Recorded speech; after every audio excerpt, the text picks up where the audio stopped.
सोचिए, एक 600 साल पुरानी किताब और उसमें लिखी बातें आज अचानक इंटरनेट पर हर तरफ छाई हुई हैं।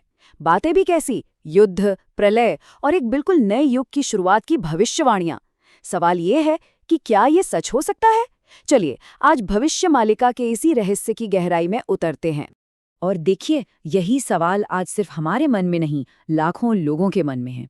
आखिर भविष्य मालिका नाम का ये प्राचीन ग्रंथ अचानक से इतना चर्चा में क्यों आ गया है?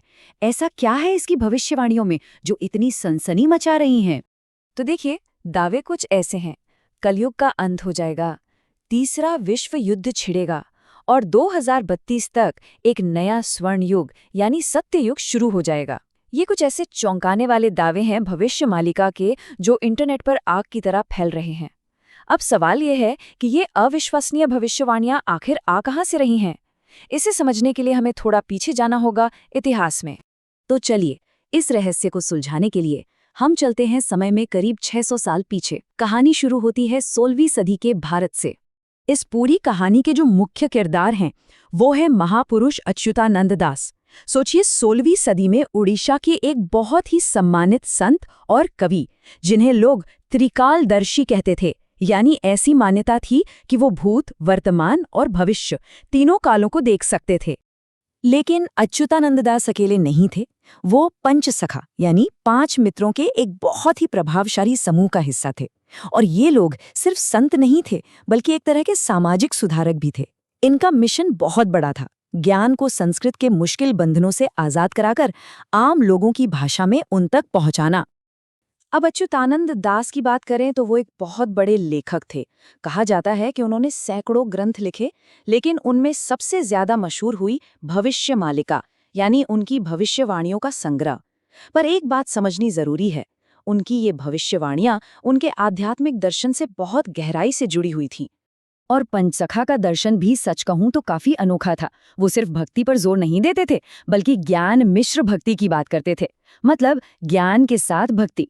उनका मानना था कि परम सत्य, जिसे वो शून्य पुरुष कहते थे, उस तक पहुंचने के लिए ज्ञान और प्रेम दोनों ही जरूरी हैं। और शायद यही वो दर्शन था जो उन्हें भविष्य देखने की क्षमता देता था। तो अब आते हैं सबसे बड़े सवाल पर, आखिर इन प्राचीन ग्रंथों में लिखा क्या है? चलिए अब सीधे भविष्य मालिका में बताई गई घटनाओं की उस टाइमलाइन को देखते हैं जो आज इतनी चर्चा का विषय बनी हुई है। देखिए, मालिका में घटनाओं का एक बहुत ही ड्रामेटिक सीक्वेंस बताया गया है। इसकी शुरुआत होती है भयानक प्राकृतिक आपदाओं से। फिर जिक्र आता है जून 2024 का, जब तीसरा विश्व युद्ध शुरू होगा, और ये भी कहा गया है कि भारत भी इसमें शामिल होगा।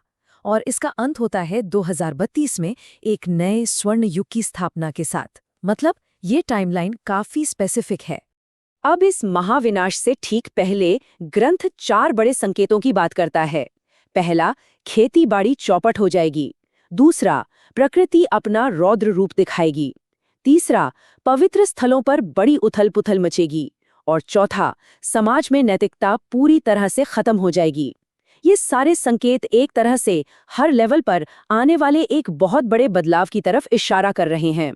और सिर्फ इतना ही नहीं, भविष्यवाणियों में और भी बहुत कुछ है। इसमें परिवार टूटने की बात है, नकली गुरुओं के छा जाने की बात है, और समाज में नैतिकता के पूरी तरह से खत्म हो जाने जैसे सामाजिक बदलावों का भी जिक्र मिलता है। और फिर इस सारी उथल-पुथल और तबाही के बीच ग्रंथ एक दिव्य उद्धारकर्ता के आने की भविष्यवाणी करता है। भगवान कल्कि, जो आएंगे, धर्म के लिए लड़ेंगे और एक नए युग की स्थापना करेंगे। लेकिन यहाँ एक बहुत बड़ा सवाल खड़ा होता है। आखिर 600 साल पुराना एक ग्रंथ अचानक से आज की तारीख में एक मॉडर्न सेंसेशन कैसे बन गया? और यहीं से इस कहानी का सबसे बड़ा विवाद शुरू होता है। क्या ये वाकई में प्राचीन भविष्यवाणी है, या फिर इसे आज के जमाने में तोड़ मरोड़ कर पेश किया जा रहा है? जो लोग इन भविष्यवाणियों पर यकीन करते हैं वो खुद अच्युतानंद दास के ही शब्दों का हवाला देते हैं। जैसा कि लिखा है, उनका दावा था कि सूरज पश्चिम से उग सकता है, लेकिन मेरे लिखे शब्द कभी गलत साबित नहीं होंगे। बहुत बड़ा दावा है ये। लेकिन सिक्के का दूसरा पहलू भी है। आलोचक इसे सिरे से खारिज करते हैं। उनका साफ कहना है कि ये सब एक चालाकी है, एक हेर-फेर है, जिसका असली मकसद सिर्फ किताबें बेचना और सनसनी फैलाना है। और इस पूरे विवाद की जड़ यही है, जो असल ताड़ के पत्तों पर लिखी पांडुलिपियां हैं और जो आज किताबें छप रही हैं, उनके बीच का फर्क। देखिए, जो ओरिजिनल ग्रंथ हैं वो बहुत सांकेतिक हैं, उन्हें समझना मुश्किल है, जबकि आज की किताबें दावा करती हैं कि उन्होंने सब कुछ डिकोड कर लिया है और वो सटीक तारीखें तक बता रही हैं। आलोचक और भी कई कमियों की ओर इशारा करते हैं। उनका कहना है कि ये इंटरप्रिटेशन बहुत सिलेक्टिव है, मतलब जो बातें फिट बैठती हैं बस उन्हीं को लिया जाता है। कुछ पिछली भविष्यवाणियां जैसे 2005 के भूकंप वाली बात वो गलत भी साबित हुई हैं, और इन सब के पीछे एक कमर्शियल एंगल तो साफ साफ दिखता ही है। इसका एक बहुत बड़ा उदाहरण है कलयुग की उम्र। अगर हम पारंपरिक हिंदू ग्रंथों को देखें तो उनके हिसाब से कलयुग 4,32,000 साल का होता है। लेकिन भविष्य मालिका की जो आधुनिक किताबें हैं वो दावा करती हैं कि ये सिर्फ 5,000 साल का है। और मजे की बात ये है कि ये 5,000 साल की अवधि क्या संयोग है, ठीक अभी खत्म हो रही है। तो चाहे इस पर विश्वास करें या न करें, सवाल तो अपनी जगह है ही। आखिर ये प्राचीन ग्रंथ आज के समय में इतना वायरल क्यों हो रहा है? इसकी इतनी चर्चा क्यों है? इसका एक जवाब शायद हम सबकी इंसानी फितरत में छिपा है। देखिए, जब भी दुनिया में उथल-पुथल होती है, अनिश्चितता का माहौल होता है, तो ऐसी भविष्यवाणियां एक तरह का सुकून देती हैं, एक उम्मीद देती हैं कि आगे कुछ बेहतर होगा। यह हमें यकीन दिलाती हैं कि सारे केओस का भी कोई मतलब है। और दूसरा, और शायद सबसे बड़ा कारण है टेक्नोलॉजी। आज का डिजिटल युग, सोशल मीडिया, ये इन प्राचीन कहीं छिपे हुए ग्रंथों को एक ग्लोबल स्टेज दे देता है।